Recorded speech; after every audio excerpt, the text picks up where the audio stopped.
want to thank everybody for coming on out this nice, beautiful afternoon. My name is Shawn. I'm the instigator of this press conference and the public forum that we will be holding this afternoon in East Hempfield Township, a few miles north of the city of Lancaster.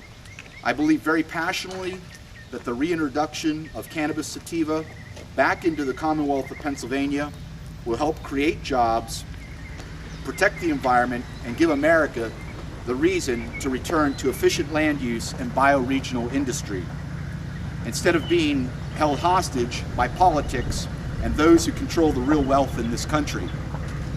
I'm an associate member of the Pennsylvania Farm Bureau, owner of Hempzels Pretzels, a very small company that markets a great tasting pretzel with a new twist using hemp seed.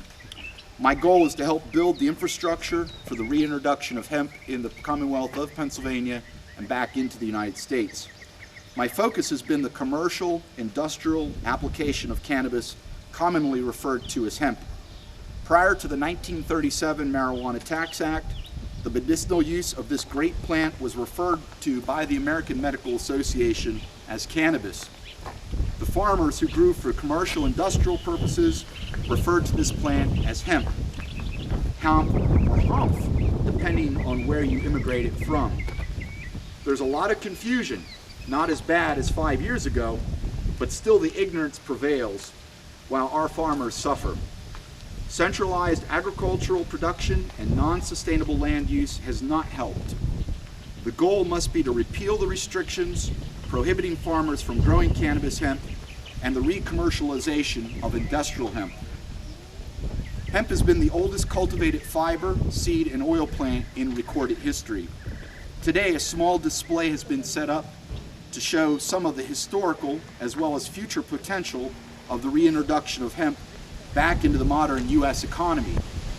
We are one of the last major industrial nations to sweep aside the hits and cultivate as our great-grandparents did during the turn of the 20th century. There aren't many plants that are as versatile as hemp with over 6,000 documented uses. It is taking the voluntary effort of myself and folks like Hempcar, Transamerica, who I'm associated with, who are taking this message on the road. First, let me thank and welcome you to Ceadow Meadows Farm, home of Steve and Sherry Groffs, farm to a vision of what farming should be for the 21st century. Recognized for innovation, farming, and always looking at ways to make farming profitable and enjoyable for their family and future farm families. Steve was awarded Farmer of the Year in what year? I picked 1999. Good. And has instigated no farming practices and many more. Steve is getting ready for the 8th annual Farm Field Day to be on Jan. We will also be introducing farmers to the hemp products there. He has graciously let us today come out to his farm in support of the reintroduction of Indo hemp, and we are here today to support the Hempcar team on their 10,000-mile journey as they travel in a vehicle running on 100% hemp fuel. The husband and wife team of Grayson and Kelly Ziegler are the instigators and administrators of Hempcar. Scott Furr is the media coordinator, and Chuck is the photo chronicler of their travels. You, the media, will have the opportunity this morning to find out why they are doing this and how they are doing this. I also want to recognize those who have come in support of Hempcar. Les Stark and his brother Jim Stark have been working for close to 4 years researching how hemp was in the founding of the Commonwealth of Pennsylvania by William Penn.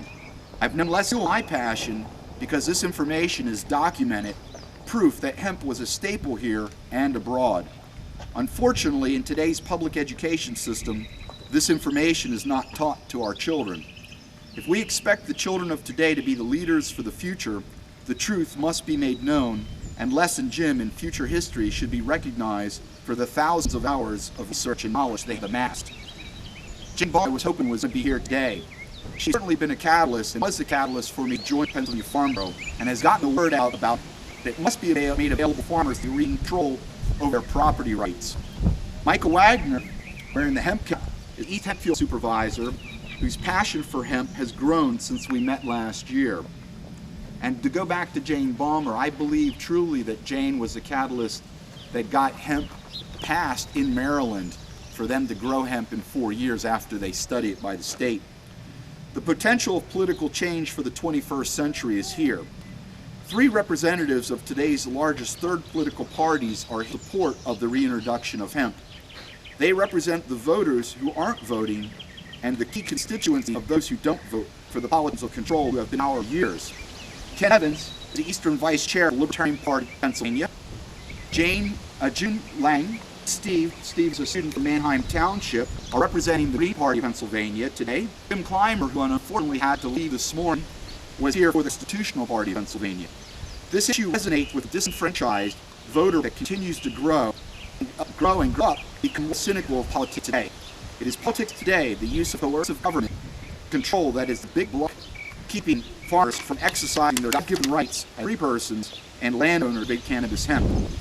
Without further ado, I would like to introduce the reason here, to tell you what they are doing, how they are doing it, and why they are doing it. I have a phone interview with the Hispanic radio station WLCH 9113 presently. At the time, the hemp crew can take the media on a little spin. I'd also like to have Les Stark come up here and share a few moment facts about hemp and its role in the industry.